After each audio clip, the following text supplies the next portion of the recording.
ഒരു കാലത്ത് തമിഴകത്ത് ഏറ്റവും തിരക്കുള്ള നടിയായിരുന്നു സിമ്രാൻ. മുംബൈക്കാരിയായ സിമ്രാനെ തമിഴ് സിനിമാ ലോകം ഇരുകൈയും നീട്ടി സ്വീകരിച്ചു. അടുത്തിടെ റിലീസ് ചെയ്ത ടൂറിസ്റ്റ് ഫാമിലി എന്ന സിനിമ വൻ വിജയമായി. കരിയറിൽ പല ഗോസിപ്പുകളും സിമ്രാനെക്കുറിച്ച് വന്നിട്ടുണ്ട്. ഇതിലൊന്നായിരുന്നു നടൻ കമൽഹാസനുമായുള്ള ബന്ധം.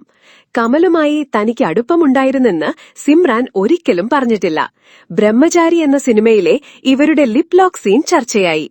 കമൽഹാസനേക്കാൾ 22 വയസ്സ് കുറവാണ് സിമ്രാന്. സിമ്രാനുമായി അടുത്തെന്ന് പറയപ്പെടുന്ന നാളുകളിൽ കമൽഹാസൻ സരികയുടെ ഭർത്താവാണ്. എന്നാൽ അക്കാലത്ത് സരിക കമൽഹാസൻ ബന്ധം പ്രശ്നങ്ങൾ നേരിടുന്ന സമയമാണ്. കമൽഹാസനു മുമ്പ് കൊറിയോഗ്രാഫർ രാജു സുന്ദരവുമായി സിമ്രാൻ അടുപ്പത്തിലായിരുന്നെന്ന് റിപ്പോർട്ടുകൾ വന്നിരുന്നു. റിപ്പോർട്ടുകൾ പ്രകാരം ഇവരുടെ എൻഗേജ്മെന്റും കഴിഞ്ഞതാണ്. കമൽ സിമ്രാൻ ഗോസിപ്പുകൾ വന്നപ്പോൾ കമലിൽ നിന്നും അകലം പാലിക്കാൻ രാജു സുന്ദരം സിമ്രാനോട് ആവശ്യപ്പെട്ടു. എന്നാൽ ഇവരുടെ ഓൺ സ്ക്രീൻ ചുംബനരംഗം ചർച്ചയായതോടെ ബന്ധത്തിൽ നിന്ന് രാജു സുന്ദരം പിന്മാറിയെന്നാണ് അന്നു വന്ന വാർത്തകൾ.